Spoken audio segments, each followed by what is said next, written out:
Hello, what's up? What's up, everybody? Going over the UFC Abu Dhabi Sandhagen versus Umar. What are we calling him? The tiny eagle? The little eagle? What's Umar's nickname? I don't think he has one yet. He should get one. Looked great in the fight. We're gonna cover a bunch of different matchups. Here are my picks for this week. Go ahead and screen share with y'all. So did pretty well actually this week. I missed on the Brener Alvarez. If you guys haven't seen my video on my top 5 lightweights, go ahead and watch that. But I covered both of these guys. Really good matchup there, but I ended up missing out on that pick. But between this week and last week, we went 8-3, so pretty good. Thanks everybody for who's out there watching right now. Go ahead and hit that like button. Let's see if we can beat 10 likes. We got 10 likes last live, so let's see if we can beat that. I'm going to go over all of these, but first up, I want to go over a guy that I did not know about, and that is Azamat Murzakonov. So let's go ahead and we'll play this real quick. I think Murzakonov's a little tired. Boom! Oh, he might be hurt. He got hurt. Boom! He got hurt back. Oh my goodness gracious. Menifield's doing a dance. Flatlines him. Absolutely flatlines Menifeld. Menifield's a good guy, man. And so for me to see that from Murzakonov, who not only beat Menifeld this week, but also he had a good fight against Dustin Jacoby, who is solid as well. So I had never seen him before, but he is really fast. He is 5'10", so it's pretty small for the weight class. But I was surprised about that. Anybody who's watching, go ahead and throw any questions or comments in the chat. Actually, let's get some fire truck emojis or some sirens in the chat. How about that? I just got off a shift at the firehouse, so I think it's only fitting. It makes sense. Let's get some type of fire emoji going on in the chat. And we're going to go ahead and just keep rolling into this. The first matchup that I want to talk about was this one here, which was Guram VS versus the Epidemic Vucenic, I think is how you pronounce his last name. I like that nickname, the Epidemic Vucenic. I thought that was pretty funny. His debut in the UFC, and he actually looked pretty dang good, man. He looked solid. He had a really good, tough fight with Guram, and I think he actually stole that first round and busted up Guram pretty nicely. As far as how, my thoughts on Guram, he looked good. He still looked very technical. He did get outstruck though, which is not what I was expecting. In round one, Vucenic, the Epidemic Vucenic, he had really good striking, and he showed good wrestling as well. Guram's face is so gaunt and so bony. When this guy gets hit with anything, he just cuts up. He's kind of like Nate Diaz in that sense, where I think he has a ton of scar tissue, and he has like kind of that gaunt, really high cheekbones that protrude a lot. And so the visuals, the optics of the first round were not very good because Vucenic caught him a couple times. And he had him cut, but Guram really outworked him in round 2 and round 3. Some very fun wrestling exchanges. But again, man, Vucenic looked solid. It was a fun fight. I do wish we got some Guram cards in 2024. I've been wanting them for a while. At this point, I don't know, man. I wanted those cards because I think he's still really slept on, and it would have been really cheap, and it was kind of a throwing the dart, right? Throwing the dart at the rookies that are cheap. But at this point, I don't know if we're really gonna get anything better than that out of Guram. All right, we got some people in the chat. What's up, Manny Avalos? DC called Umar Little Eagle. Yes, I love it. We got to get him some type of nickname, right? Got to get him some type of nickname. Sugar Sharp, what's up, dude? Yeah, Murzakonov is brutal, man. He's really quick, surprisingly quick. He's only 5'10", right? So if you're talking about light heavyweight, he's going to be going up against some really big guys, some really strong guys, a lot of big frames at that 205 weight class. You're talking, he's going to be going up against Izzy, 6'4". DDP is a big 6'2", maybe 6'3". So he would definitely be at a big height disadvantage. But, we'll see. We'll see what can happen. Biggest question after yesterday's card, what is next for Chito? Should he look to training outside of Coach Perillo? Yeah, man, that's a good question. And let me hop over to the rankings, and we can talk about what's next for some of these guys. So for Guram, lightweight, For Guram, I really think he should be, I think King Green. I think King Green is the right matchup for Guram. We'll talk about Joel Alvarez next. And you mentioned Chito. Let's go to bantamweight. He's 4. Lost to Figgy. Good fight.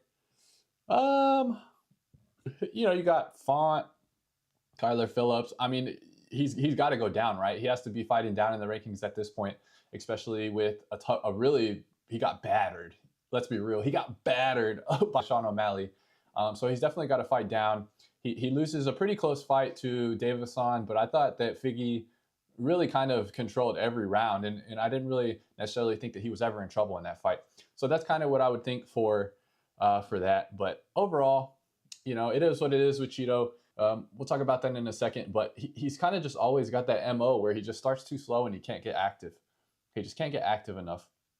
All right, next up, let me hop back over. We're going to talk about Elvis Brener versus Joel Alvarez. And man, I was really excited about this one because both of these guys are relatively young. They're right outside of the top 15 rankings, and they're both pretty skilled guys, and they're both pretty exciting guys. And we saw Joel Alvarez just absolutely dominate this fight, and he did it in a way that I was really wanting Jalen Turner to fight. Like, whenever you have this type of length advantage, whenever you have this type of reach, whenever you have these type of long skills and long weapons, you have to keep the fight long, right? You have to keep distance. And Joel Alvarez did that to a T. It was really a very well executed game plan. But with Brener, man, he really had to make it dirty, and he did at certain times. But he just got sunned. He got sunned in the grappling exchanges. Alvarez had him in that really tight darce. Might have finished it if the round didn't end, but Brener is a dog. You know, he's really gritty. He didn't tap. He fought through it. But Alvarez just looked great. Again, I mean, this is kind of what you expect from these long, rangy guys. 6'3", long reach, use the jab, use the straights. A ton of knees, man. A ton of knees. He looked like freaking Billy Blank's Tybo out there, man. And let's was it 1, 2, 3, 4, just 4. And this didn't even count like the 20 knees before this. And Alvarez finishes Brener there. Really good performance, and you know, kind of exactly what you would want if you're a Alvarez fan. And speaking of being a fan of Alvarez, I actually have a rookie card of his. So let me break out the card cam. First time doing the card cam live. We'll see how this turns out. Let me get this up here. All right, let's see what kind of. Oh, it's working, baby. It's working. All right, let's get some type of fire truck or something in the chat. Give me something, a siren for the card cam that's working. And we got Joel Alvarez, El Fenomeno rookie card. Let's pull this baby out so we can really get a good look at it. And this is the silver octagon side rookie, Joel Alvarez. Really good shot, vertical rookie. I like these. I think they're really clean. And this was from 2022. One thing I got to say about the 2022 silver octagon sides is that they were supposed to be a short print, right? Supposed to be a case hit. Since Panini never gave us odds, nobody knows that these are rare. Nobody knows that these are actually pretty valuable. And so a lot of people aren't going to really pay up for them. So like, this is actually a pretty good rookie card of his. It's a SSP. I believe it was maybe like 1 per box or 1 per case. So it's relatively rare in this rookie. But Joel Alvarez, El Fenomeno, looked really good. And I think he should get a fringe top 15.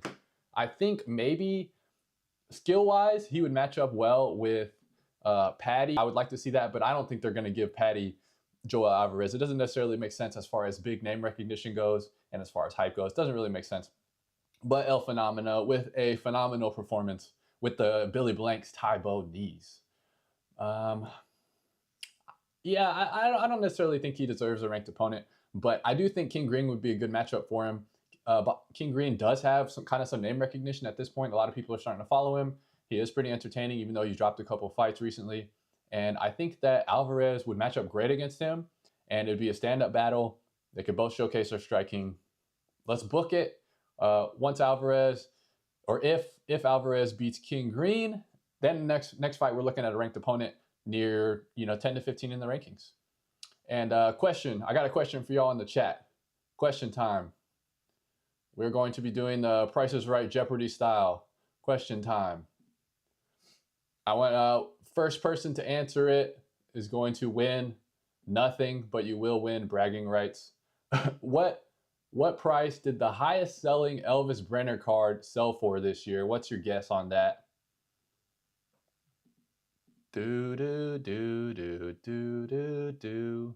Highest selling Elvis Brener card. And the answer is $499. $499 for a 2024 Topps Chrome of 5 rookie auto. Very impressive considering he lost the fight against Orobai. And again, these prospects, man, very, very risky. So he ends up losing, drops one to Orobai, and he loses to Joel Alvarez. And this is why I'm not really a big fan of buying into prospects. Even guys that are very good, even guys that have promising careers. When you're spending that kind of money on somebody that's untested, the odds are just against you. The odds are against you. It's not going to work out way more often than it is going to work out. And, just wait. Just wait. And in the contrast, what did the highest selling Joel Alvarez card sell for? What's the highest Joel Alvarez rookie card selling for? Most recent, we have a 2022 rookie 8 of 8 lucky envelope prism for $73. What a contrast, right? You have a guy that wins, you have a guy that loses, and the price differential is 420 something bucks. So just rookie prospecting with UFC is extremely volatile. Be careful with what you're spending your money on. Be careful with what you're spending your money on. All right, next up, let's talk about Tony Ferguson versus Michael Chiesa. And this one, a lot of people are going to be sad about this, right? For good reason. Tony Ferg, legend in the game, gets choked out immediately. I think these odds were correct. I thought Chiesa was just going to be too big. This fight did take place at welterweight, which is 170 pounds. As we all know, Tony is pretty much a lifelong 155er. Maybe at this point in time, maybe his age is a factor and he can't cut to 155 as easily. So, I kind of understand. But when you're looking at the odds, plus 425, minus 575, huge favorite right here. Huge favorite on the Maverick. And that's who I went with. And, it kind of played out exactly how a lot of people expected, with as soon as Michael Chiesa was able to get his hands on Tony, the size differential was apparent, the strength differential was apparent. Tony offered pretty much zero resistance and, just drug him down and finished with RNC right here. And sad day. Old man Tony, sad day. And then afterwards, right, the question everybody's wanting to know, the question that everybody's wanting to know, is he going to retire? Is Tony going to retire? And he does it in Tony Ferguson fashion. He retires with one glove, takes one glove home. The door's still open. Personally, I hope he retires. What do you guys think? You guys think Tony Ferguson should hang it up, man? Do you think he's done? I personally think he should hang it up, but you never know. Hey, what's up, Josh? We got Josh from the 047 Sports and TCG Cards in the building. I actually scheduled a interview that I'm going to be doing with Josh later on in the month. Really happy to talk with you and get you on the channel, man. Wealth of knowledge, really interesting perspective on a lot of different things in the hobby, and a guy that I think can help a lot of people, and definitely just a treasure trove of knowledge. So I'm excited to get an interview with him, pick his brain, talk about UFC, talk about collecting, and everything in between. But yeah, so what's next, right? I hope that Tony Ferg just retires. Why are you still fighting? Hopefully he has enough money saved up. I don't necessarily think there's anything big going on that he can come back to. And same with Michael Chiesa, honestly. I'm not sure why he's out there. We saw it with the Kevin Holland fight. As soon as he felt any power, he immediately just covered up. If he's not going to be able to get takedowns, if he's not going to be able to turn it into a grappling heavy matchup, I just don't really think he has anything left for these younger guys and these hungry guys. But yeah, man, that's kind of all I wanted to talk about with Tony Ferg and Michael Chiesa. But I do have a question for you guys in the chat. And the question is, Jeopardy style, what is the combined age of Tony Ferguson and Michael Chiesa? What is y'all's guess on that? What is the combined age of Tony Ferguson and Michael Chiesa?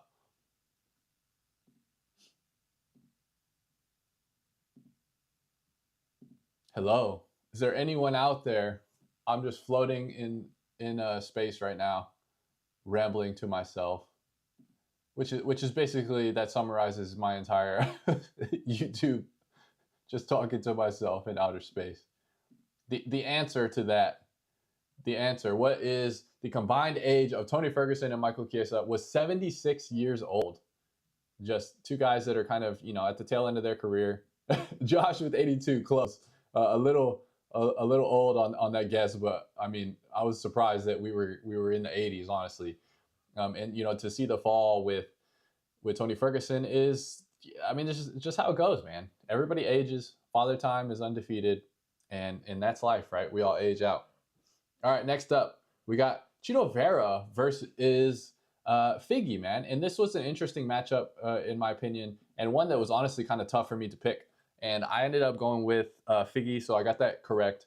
But I definitely can understand why the odds were this close. I mean, you can definitely make a case in your mind when you're thinking about who would take it in like a thought experiment, where Chito would be able to push the pace a little bit. Figgy's known to kind of slow down and gas. But, classic Chito style, he freaking just does not have enough volume, man. When he did pick up the pace at the end of round 2, I really think Chito could have melted Figgy if he kind of kept that, but he didn't. And Figgy did a great job of mixing in takedowns, mixing up his attacks, and he really just Chito had no answer for him, really, no answer for him. And Figgy cracked him, dropped him. The first time that Chito has ever been dropped was by Figgy, and Chito, the slow start, Chito kind of curses him again. I really think that he needs to. It's got to be mental, right? Because he's a crazy cardio guy. He has insane mileage that he runs every week. But I think for whatever reason he just can't necessarily get off fast enough. Manny with 76, close. I think I can't remember if you answered before or after I gave the result. Is 76 years old is correct. But yeah, man, Figgy looked good. What do you guys want to see next for Figgy? I thought this was kind of an interesting topic. What do you think is next for Figgy? He's in a good spot, honestly. Let's go back to the rankings here, and we'll check out where Deiveson is in the rankings. But he is high up there. So he beats Chito, who's 4. Figgy was 6. At this point, you're looking at, Petr Yan, Sandhagen. We're going to talk about Umar later, but I mean, in my opinion, he's got to be next up for a title shot. So I don't think we're going to see, I think Figgy, a title shot is out of the question at this point. But, I mean, potentially Sandhagen. We just saw Cory put on a really tough performance against Umar, and I think that'd be actually a good matchup. He's not going to fight Cejudo because he trained with Cejudo multiple times. I would imagine they're not going to fight. Petr Yan could be a fun fight. I don't know if he has one booked, but that would be a really entertaining matchup as well. So Figgy absolutely getting it done, a weight class above, and the power translates. And I think he's going to continue to do good things and do big things in this division. And I'm just excited for him, man, because I always liked watching Figgy, and he pushes the pace and he can do it all. Let's see, what do we got here from Josh? It was cool watching fights during the day. Favorites really hold the ground for most part. Figgy and Umar next. Interesting. See, here's my thought on this, right? If Umar goes out there, he puts on an absolute clinic against what me and some believe is probably the most talented person. I think he's more talented than O'Malley, and I think Sandhagen would give Merab an absolute nightmare of a matchup. So for Umar to go out there and basically pitch a no-hitter and win every single round, or he might have dropped one, but it was very close. I don't know if I necessarily want to see him fighting down in the rankings against Deiveson, who just beat Chito Vera. That's my opinion. There's a ton of different ways you could skin this, but I agree, man. I love watching fights during the day, and one of my biggest things with the UFC and these pay-per-views is that they're so late. it just doesn't feel like a normal sporting experience whenever you're talking about having to stay up until like 12 o'clock at night. And I don't like that. I don't like that. I think that the UFC, in order to continue to, grow as a sport and get bigger, they need to be a little bit more mainstream and put fights on more often during the day, like the NBA does, like the NFL does, like the MLB does. And hopefully we can get that once the broadcasting rights go through and once the UFC, has a new deal and a new televised situation going on. All right. Next up, I wanted to talk about some Figgy cards, actually, and the pricing behind Figgy. So here's a nice Pulsar, Future Stars. And the design of the 2024 was very similar to this, which I liked because I like these Future Stars design. But I know a lot of people did not like the Future Stars auto, which I think is interesting and was not what I was expecting, because I think that these are a pretty good design personally. And this one is up for 200 right now. I actually have one of these in just a normal refractor, not in a Pulsar. But pretty nice card, man. Got the rookie emblem, vertical, and this got the 9.5 on the Beckett BGS, so that's a really nice card. It is of 50. Man, I wouldn't pay 200 for this. Figgy surprisingly does not have a very good market, and not a lot of people are trying to buy his stuff. But, nice card. Just wanted to talk about that for a second before we move on. And next up we have Shara. We got Shara the Pirate Magomedov. And minus 260. I picked him to win. He did end up winning, and he looked pretty solid. Again, we know, right? We know the situation with Shara. He's a stand-up guy. He wants to keep the fight standing. He's got a lot of weapons. We saw him cut. He cut McCall with the elbow. He throws a ton of knees. He throws any type of kick, high kick, low kick, side kick, front kick, teep. He can do it all. Spin kicks he has in his game. Very well-rounded kicker. One of the things that we know about him also is that he is very unproven with his wrestling. We did see McCall get a couple takedowns, and Shara actually did pretty well on it, honestly. I was surprised on that. I did think that it would have been a finish, and I thought it would have been a faster finish. I thought he would probably be able to finish him in the second round. I thought he was really going to just kick his head off and get more high kicks, but, very fun guy to watch. He did have a couple of sequences where when he was getting attacked, he wasn't necessarily circling off. He was just retreating straight back, and his chin was kind of in the air, and his rear hand was low. So as he continues to fight these higher level guys, especially at this weight class where everybody carries a lot of power, I think he definitely needs to be careful with that. But he's really smooth with the leg kicks, and we saw him in 3 rounds, and he looked like he had very solid cardio. After the fight, McCall actually almost died in the octagon. He couldn't even get up. He was so tired. So I thought that was interesting as well. We saw Shara go multiple rounds, 3 rounds, and he looked solid. So what's next? He calls out Nick Diaz. People in the chat, why did Shara call out Nick Diaz? Who do you want to see Shara fight next? And I thought that was a really weird call out. Whoever he's talking to about, after the post-fight speech, you're talking with your boys in your camp, who should I call out if I win? Whoever brought up Nick Diaz, that was really bad advice. I'm not sure why he decided to go with that.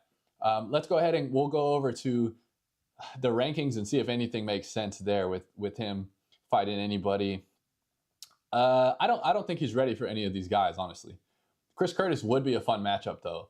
I can't lie. Shara versus Chris Curtis would be a fun matchup.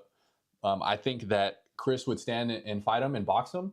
And man, do we do that? Do I want to see that? I honestly think I would want to see that. It would be a tough fight for Chris Curtis because of the elbows. Chris Curtis loves to stay in the pocket. He loves to throw hands. But whenever you're in that range, Shara showed in that fight, he's going to be throwing elbows at you. And that's a tough thing to counter, especially when you're a puncher. But Chris Curtis has hands. It'd be a decent mismatch in size. I believe Chris Curtis is 5'10". Shara's around 6'2", very long with his strikes as well. But that might be an interesting matchup. So I think realistically for Shara, you're looking at maybe Chris Curtis. I definitely don't think Fluffy Hernandez would be a nightmare matchup for him, or somebody else outside of the top 15 in the rankings.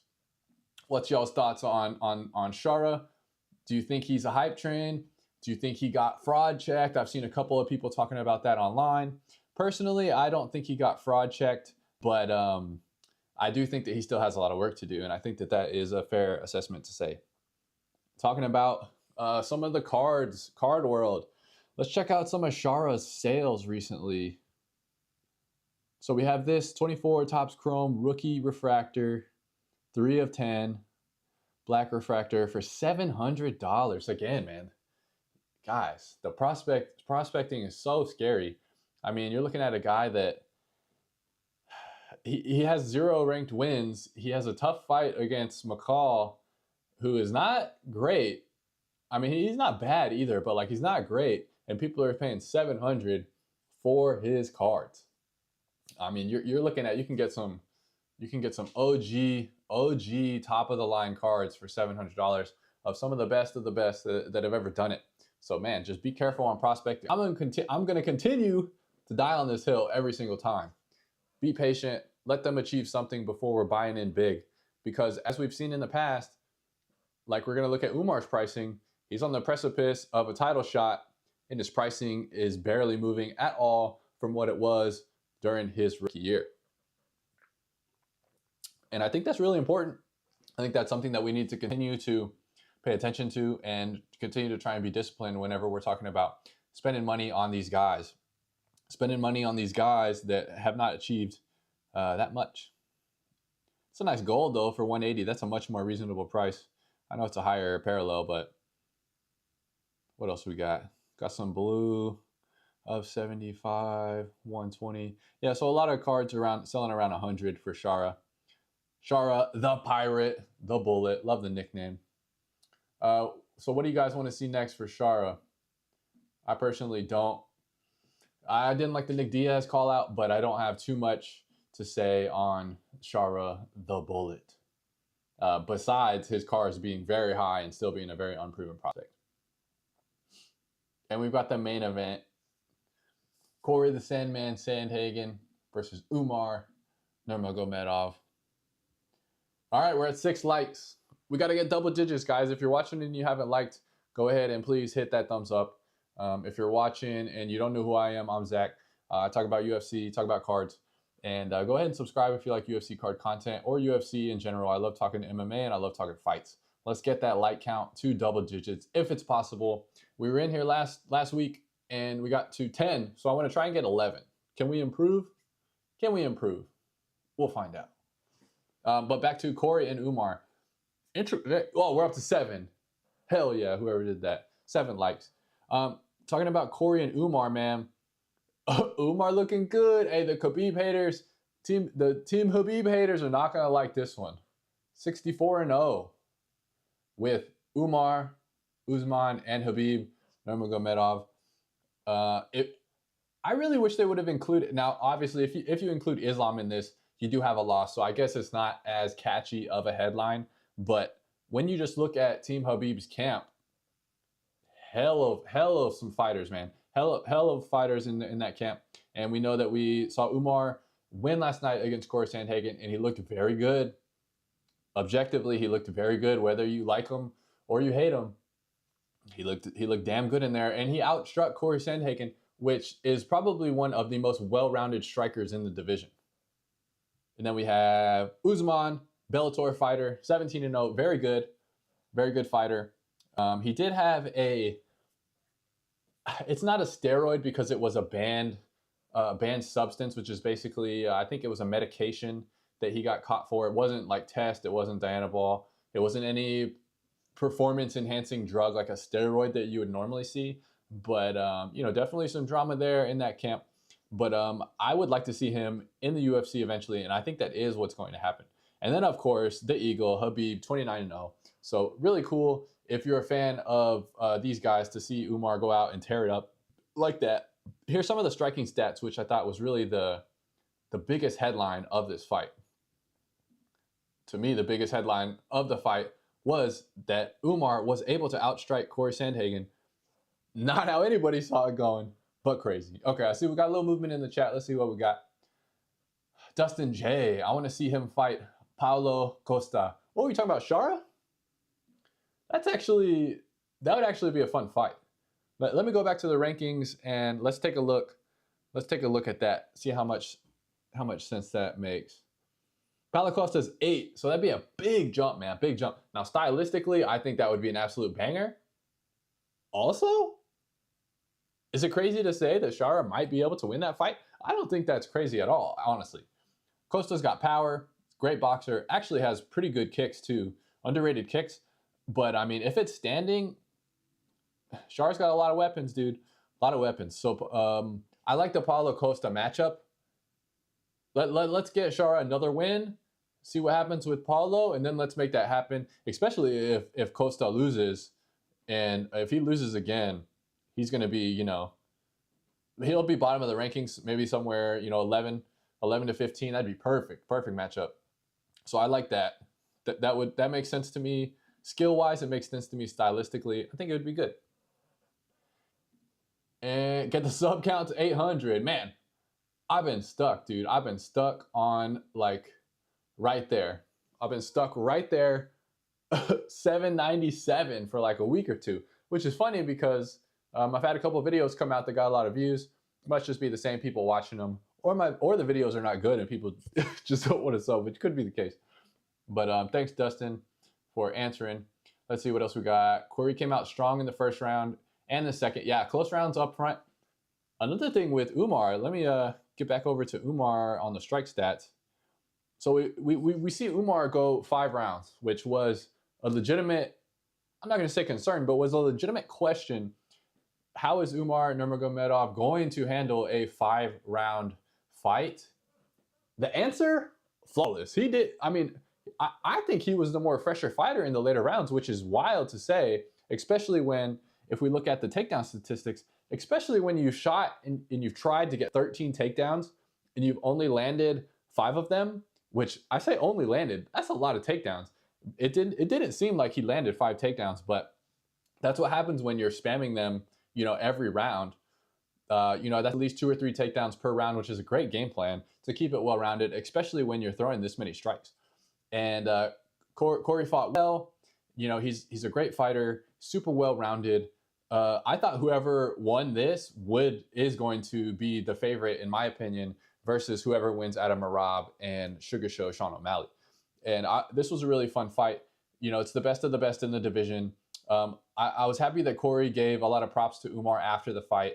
And I was happy that Umar kind of reciprocated and gave a lot of props to him as well, because these guys are super well-rounded. Super well-rounded. Nick the Big, Super Fractor, what's up, dude? I actually have my hat. I have my Mick the Big Kyrgyzstan hat over here. Maybe I'll wear it. I'm going to wear it next time Mick the Big fights, and I'll show you guys. My buddy got it for me when he went and visited Kazakhstan and Kyrgyzstan. And I told him, I was like, man, I really want a hat from there. You got Shavkat in Kazakhstan. I'd watched Mick the Big fight Uros Medic. I was like, I don't care what country you get a hat, but I need a hat from that area. So what's up, man? Thanks for stopping by. Umar is no doubt a stud. He's real deal Holyfield. Talking about picks, I did pick Umar in this fight, which he was a slight favorite. Actually, no, that's better than a slight favorite. 310 is pretty significant, negative 310. Cory I see why it was enticing at plus 250, honestly. At plus 250, you're talking about a decent amount of money for one of the best in the division and a guy that hasn't necessarily fought the best competition in Umar Nurmagomedov. So Vegas, man, Vegas is dirty, dude. They always get their money. So smart for them making it plus 250. But stylistically, I thought that this would go more grappling. I thought that we would see Umar be a little bit more controlling on the ground. I mean, he shot a ton of takedowns. He looked pretty good in some of the scrambling exchanges, but dude's just legit. Cory's legit, as good as he gets. Top of the food chain. Again, whoever won this fight, I thought would be the favorite. So it is what it is. And Umar was better that night. I think Cory Sandhagen will be back. He's still relatively young. He's in his prime, 30s. So he's good dude. He'll be back. Anyone with a funny hat has my support. Yeah, the hats are crazy. I actually saw a blurb of Habib talking about He wanted Merab to win against O'Malley so that they can have the black papushka or something like that, the hat that they wear, versus the white papushka that Umar wears. And then he also said, but if O'Malley wins, it'll be a pink papushka, which was funny. Those dudes are they're kind of slept on with their comedy, in my opinion. Funny guys. All right, we're up to 7 likes. Can we get it to double digits? Got 10 last week. I want to try and improve. That's what it's all about, getting a little bit better each and every time. Can we get to 11 today? It's Sunday. I'm going to be barbecuing later. Go ahead, hit that like button if you haven't already, or sign into some dummy accounts. Oh, we're up to 8. Sign into some dummy accounts and let's pump that up, baby. Double digits. We gotta get to 11. As far as stylistically with Sandhagen, to me, he didn't seem as busy with the lateral movement, which I thought was interesting. I thought we were going to see him a little bit more busier with the lateral movement. And he wasn't as busy strike-wise either, but I think that's just because he was getting tagged. I mean, he was having a tough time, Umar was just hanging in the pocket, slightly out of range. Cory would throw something, and Umar would follow up with actually very good combination striking. I know that he's a good striker, and I thought he would utilize a little bit more kicks in this, but his boxing was better than I anticipated, which is legit, and which is what you would want to see with a guy like that. So let's talk about matchups for Umar and Cory Sandhagen. Who do you guys want to see next for them? Throw that in the chat and let's discuss, because I think these are both interesting arguments between both of these guys. We have Cory Sandhagen at number 2. Losing to what I believed before this fight is, top 3 guy in this weight class with Umar Nurmagomedov. Personally, I don't think Cory should really move much from this spot. I don't think Cory should move any at all, maybe 1 down to 3. I think Umar should immediately go into number 2 because I do believe he deserves a title shot after a dominant performance against Cory Sandhagen. And what's next for Cory, right?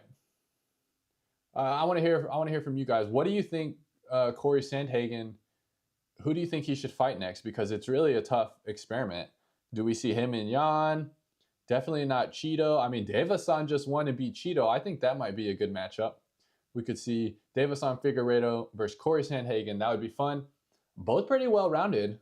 Might just be a striking battle, and I think that would be a really good matchup and a really fun fight to watch. I think both guys would welcome that as well, because you're talking about Figgy's really surging. If Figgy could potentially get a win over a guy like Cory Sandhagen, you might be looking at a title shot after that, especially with him having the story of being a champion in the flyweight class. And really excited about Figgy. I think people are not necessarily giving him enough love as they should and enough accolades as they should for just moving up a weight class and dropping Chito, man. Moving up a weight class and doing something that nobody's done and putting hands on Chito and dropping him down. Let's watch it. Bang! I know y'all watched the O'Malley fight and you saw the crazy shots that O'Malley hit him with and was still just standing in his face, right? So that's wild to see a guy that's moving up to the bantamweight class and still has enough power to put Chito Vera down. And his cardio looked pretty solid in that, which we know is an issue. We saw at flyweight with Moreno. It looked like he might be on the edge of gassing against Chito, but he was able to kind of stick in there and tough it out. So what do you guys got? Let's see. Is anybody out there? Let's see what we got in the chat. Oh, we got a thumbs down. Nice. Thumbs down, baby. Why did Mike Chandler adopt 2 black kids instead of having his own? Does he shoot blanks? I have no idea, man. It could be. Could be, or he just wants to help somebody out, A lot of people can't have kids, though. That's actually surprisingly common. Let's see. Figgy, Jan, Aldo would all be cool to see fight Cory. Let's see. Let's go back to the rankings. Figgy, Jan, Aldo. All right, so we got Aldo right below. Okay. Is Aldo set to fight somebody right now? I feel like I might have saw that. And then Jan. Jan would be a great fight as well. Figgy Jan would be a banger. I think that I like that one better than the Aldo fight. Figgy Jan, the stand-up would I'd have to go Petr Yan in that fight. personally. I do think that he would be a little bit more crisp with the hands. Wrestling-wise, maybe the slight edge to Davison. But as far as striking goes, I think Jan's a lot more crisp. And I do think he'd be able to sustain a much higher pace for a longer period of time than Figgy. But I'd love to see it, man. Love to see it. Make it happen, baby. See what kind of run Figgy can really make in this weight class. I mean, he's been up to every test right now. And I know he surprised me, and I'm sure he surprised a lot of other people as well. We're at 9 thumbs up. Can we get to 11? We got to get double digits here. We got 10 last time.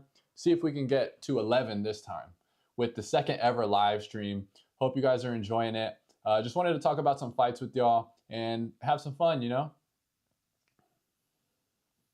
Let's see.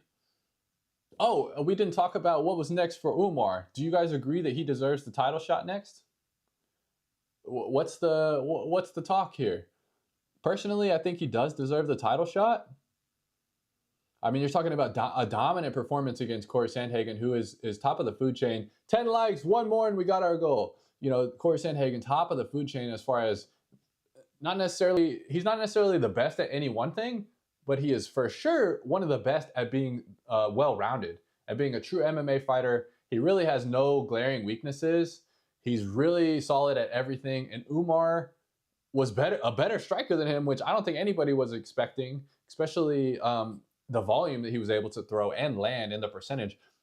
But, you know, he also, the cardio now, the 5-round cardio, we saw him go 5 rounds.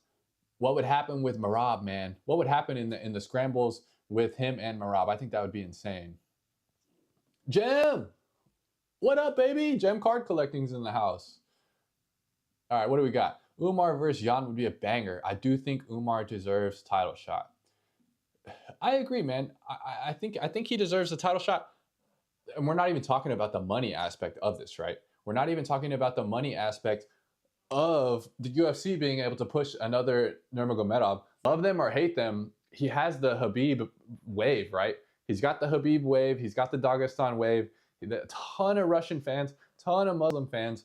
And I think that Umar in a title shot would probably do good. It would do good numbies, man. It would do some good numbies, and it would be good eyes for the UFC. And I think it'd draw a lot of eyes.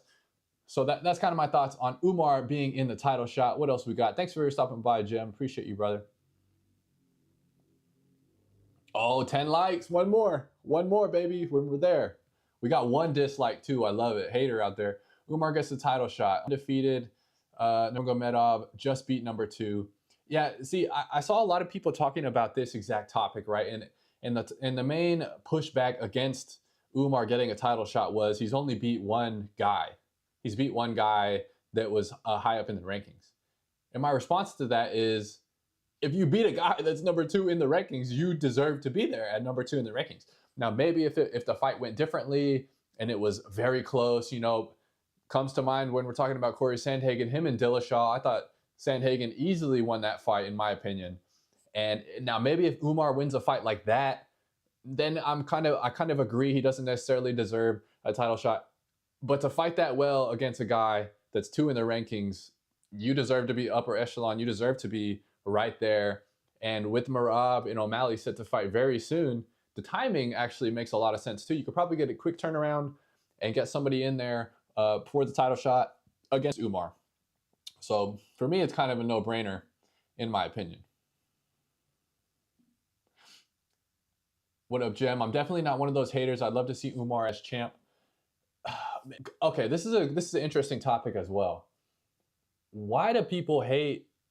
Why do people hate the Nurmagomedov so much? It's a really divisive topic. Anytime you bring up any of these guys, and you know, I'm a sicko, right? And I love to look in the comments under all these things. And anytime Umar, Khabib, Usman, Islam, tons of negative comments around them. So what I'd like to hear the other side of this actually.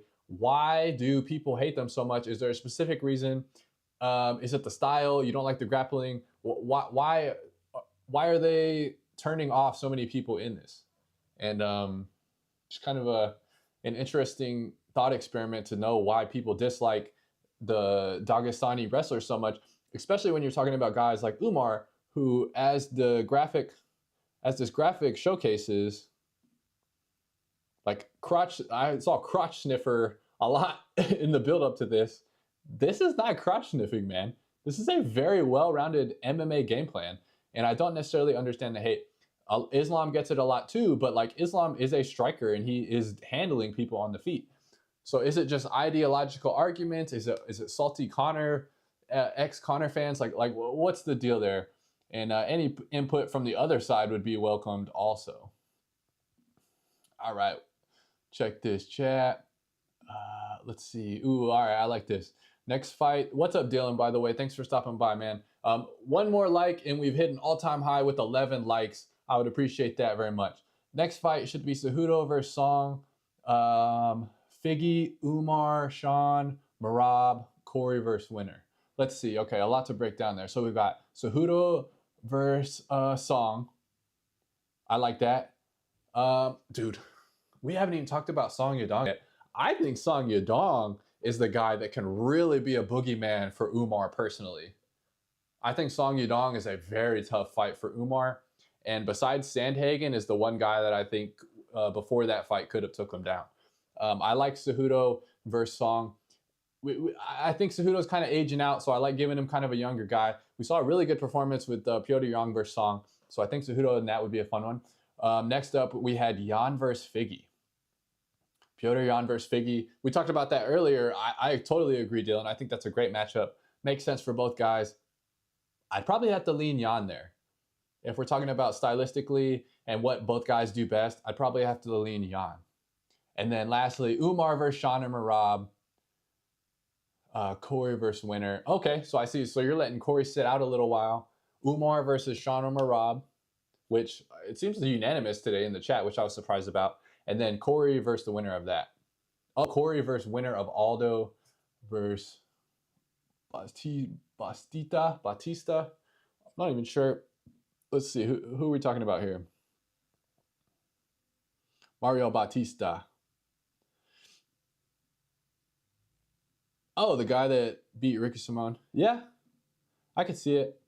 A couple of these guys, man, I need to do some research on that dude. I don't know. I think I've only seen him fight once. Same with Kyler Phillips. What else we got? We got anything else going on in the chat? Hope you guys are having a good weekend. We need one more like. We're at 10. Let's get one more like, y'all. Oh, I think we're going back to the Nurmagomedov. This was the topic. Why do people dislike the Nurmagomedov so much?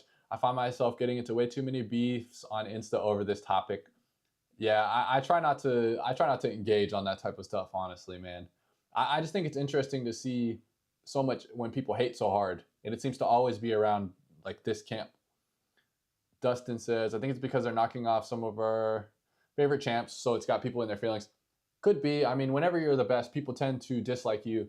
You see it with Tom Brady, see it with Michael Jordan, saw it with Kobe. You're seeing it right now big time with Patrick Mahomes and the Chiefs, which I'm also a big Chiefs fan. My parents are from Kansas, and I would love to get a Mahomes rookie somewhere in the display behind me, but I don't think that's going to happen because they're so expensive. One more like. We got to get to 11. Almost been here an hour. One more like. We're at 10. Can we get to 11? If we get to 11, we've hit an all-time record. I'd be very happy about that. Hope you guys are enjoying the lives. Something different, something fun. I like to talk to the fights, and I like to hear from you guys as well to kind of, see what the zeitgeist is like and what people are thinking as far as matchups for the future. One more like. We're at 10. We got to get to 11. Nice. We're at 11. Thank you, whoever did that. You're a beast. Mario's a great fighter. I'm going to have to do some Mario Batista film watching after this because honestly, we're at 12. They're pouring in because honestly, I don't know too much about him. And that's what's great about this kind of stuff is getting to pick other people's brains. I love prospecting. I love watching film. I love being, an educated fight fan. And there's so many different fighters that it's honestly hard to keep up. So by getting recommendations like that is really good. And, it helps me kind of keep sharp and keep the scope big, right? A lot of people on the radar. What we got? Sometimes you have fights where dudes take someone down and nothing happens. Yes, lay and pray can be the worst, either because poor technique, fighters are gassed out. Islam, Umar, and especially Khabib. I think there was more of that comment. ultra aggressive with incredible technique, and their ground and pound is something to behold. Yeah, man, completely agree. Very well-rounded guys, exciting guys in my opinion. Let's see. Dylan, Jack versus Usman, Shavkat versus Bilal before the end of the year. All right, let's get back to the rankings. We're talking rankings now. I love rankings talk. We got Usman and Shavkat. So that'd be a number 1 contender fight. I don't hate that, honestly, because if we talk about Bilal being the champion, let's think about it from the UFC's point of view, right? The UFC wants to make money. The UFC that's their bottom line always as a business. And matchmaking, I think, is making money is almost equivalent to popularity, right? Bilal Muhammad, although we did kind of see a little bit of a pop after he wins, which I love to see when people are hated. I love to see people show respect to champions. We did see, maybe it was bots, all right? Maybe it was bots, I don't know. But I saw a lot of people that were pro Bilal Muhammad and that were happy that he won. Could also be people just absolutely hating on my man Leon. But so let's say we let Bilal sit a little while. We give a fan favorite matchup between Shavkat and Kamaru. We let Leon rest a little bit. The fans would love that. I would love Shavkat versus Usman. And Usman is another guy that when he lost to Hamzat and to Leon the second or the third time they matched up, people were really giving him respect and giving him some love, which I also really enjoyed seeing. So we give Shavkat versus Usman. Then maybe winner of that gets Bilal Muhammad. Let's see. Jack Della as well is in the talk. Jack versus Usman. Let's see. Let's think about it. I feel like I'd rather see Jack versus Leon, honestly, than Jack versus Usman, just because of the striking potential. I feel like if Usman fought Jack Della, he would almost positively turn it into a grappling affair, which is fine. But stylistically, I think Leon versus Jack would be a much more fun performance, and I think stylistically, Kamaru versus Shavkat would be a really fun performance too. And maybe Bilal just sits out a little while. He's getting older as a champion as well, so I could see that. I could see it for sure. Let's see. Jim, another guy I'd recommend is Carlos Prates. He beat Charles Oliveira in the past and is on a heater. The guy smokes cigarettes. That's hilarious. Yeah, Prates is a guy that I've been meaning to watch because he is with the Fighting Nerds. Who is he fighting? He's fighting somebody like next week. He's fighting somebody in like a week or two. Yeah, Miktabik says, go Fighting Nerds. Yeah, they're absolutely surging right now. Who is Prates fighting? Let me see. Maybe we can find it in the rankings.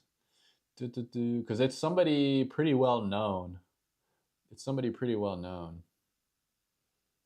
Let me know, y'all. I can't do my searching with all these tabs open.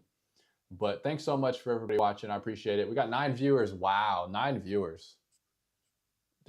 We're big time, guys. We're just absolutely big time right now with 9 people watching. 12 likes. I appreciate it. We beat our goal of 11, so that's pretty sick. Next time I'm live will be in a couple weeks. I'm not going to do next week's event. Kind of a lackluster event in my opinion. So it'll probably be the next pay-per-view. And maybe we can hit 13, right? Gotta each week trying to get better with the live stream. Hopefully more entertaining and trying to get more likes on the board. We have 1 dislike too, which is sick. We got haters. We got haters out there. 1 dislike, sick. That's about all I really had to talk about. As far as Umar cards go, we can look at some of that information, which I do kind of have queued up and I forgot about. So we'll check that out. And here's some of the Umar cards. And I thought this was very interesting. I thought that Umar's pricing would be a little bit higher than it is, of course, but it's interesting to see. And this is Umar's first auto too, for less than 150. PSA 10, less than 150. It is a base auto, but I was surprised. I was surprised at that. Joel Alvarez getting some love right here. That's sick. Joel Alvarez, I showed that earlier in the chat. You know, really good guy with the elephant print. And that's a good card of his as well. I like the vertical cards, so that's pretty sick. But surprising here, Umar is selling for that. And Oh yeah, we'll go back to the card cam because I have a couple Umar rookies that I want to show off before I sign out. A couple Umar rookies before we sign out. I'll go ahead and show you guys. Check this. Check this. Bang! Right there. And I actually paid quite a bit for this. And again, prospecting. Prospecting is just very tough. And I don't necessarily think that you should buy into these guys whenever they're just coming in. And this is the 199 of 299 2022 Prism, and this is his rookie card right here. The Prism rookie in the SGC 9.5, and pretty clean. Could crack this one. Could crack this and put in the PSA red. I think that would be really nice too. The eye appeal would be really nice with that. And the one that I'm really excited about with my Umar PC is this rookie cracked ice refractor. 2022 Prism PSA 10. Gem Mint 10 right here. And what's interesting about these is these were 1 per box. These were 1 per box, so they were a short print. Again, Panini doesn't give us any odds, right? They don't give us odds, so a lot of this is just going to be a relic of the past. And nobody knows that these are actually worth a lot because in 2023 and 2024, or in 2023, they were printing these cracked ice in retail products. So nobody knows that in 2022, these were actually pretty sought after and were pretty rare, 1 per box. Same with this Joel Alvarez that we showed earlier. These silver octagon sides from 2022 were SSP, whatever that means. Probably case hit, I would guess. But again, they don't give us odds. So it's hard to actually, differentiate and get a really good understanding of what they mean by that without them giving us the proper information on the amount that they're printing. But we've been here for an hour on the dot. Thank you everybody for stopping by. See if there's anything else in the chat. Oh, we got some info here. Whoa, look how tiny this is. Technical difficulties. Let's see. Mackenzie Dern stand-up looked improved. Dern versus Lemos. Dern versus Andrade. I agree. I was surprised by Mackenzie Dern in this fight. I was very surprised by Mackenzie Dern. And let's get back to the rankings for this one. Go to the screen share. Let's check this out. Mackenzie Dern. Boom, boom, boom. Women's down here. And we've got her at 7. She looks pretty good against Godinez. Boxing was improved. She does get hit a lot still. She still gets hit a lot, man. But Lemo should be good. Yeah, I mean, I could see anybody. Anybody probably 4 through 7 would make sense in my opinion. I don't think that's far off at all. And some tough matchups there. Andrade would be a very tough matchup because I don't think she's going to have the physicality to get Andrade to the mat. But like you said, if her stand-up continues to improve, maybe she can get it done, man. Maybe she can get it done. It's a really nice card. Love Prism. Yeah, Prism's got some good products, especially, since we only got that limited run, right? Since we got that limited run with Panini of only a couple years, I think they'll continue to do well. I think they're going to continue to do well. And people will they'll be sought after rookies. They'll be sought after rookies. But be careful when you're prospecting, man. Be careful when you're prospecting, guys.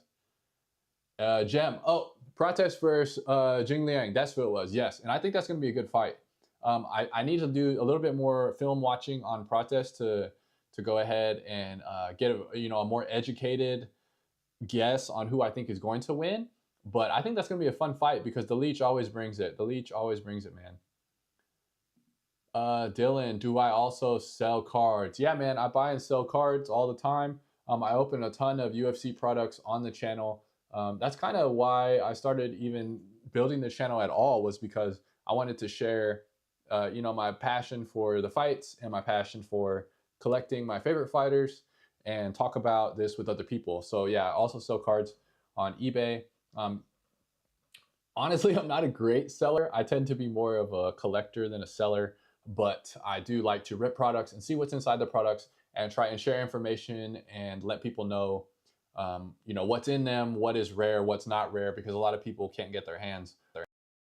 And there's a lot of not secretive information, but like they bury the information about these cards quite a bit. All right. And Mick the Big, peace, man. Yep. See you, dude. Thanks for watching, guys. We got to 12 likes. Very cool. That's one better or two better than we did in our previous, which is awesome. Hopefully we can continue to get that number to keep pumping up there. Thanks everybody for who tuned in. It's a great time. Hopefully we'll be back in the next couple pay-per-views, and stay tuned, man. Stay tuned for more UFC card and UFC news. If you like UFC, if you like MMA, if you like collecting, you'll like my channel. If you're not subscribed, please go subscribe. Thanks everybody for watching. Thanks for the 12 likes, and I'll see y'all next time. Peace.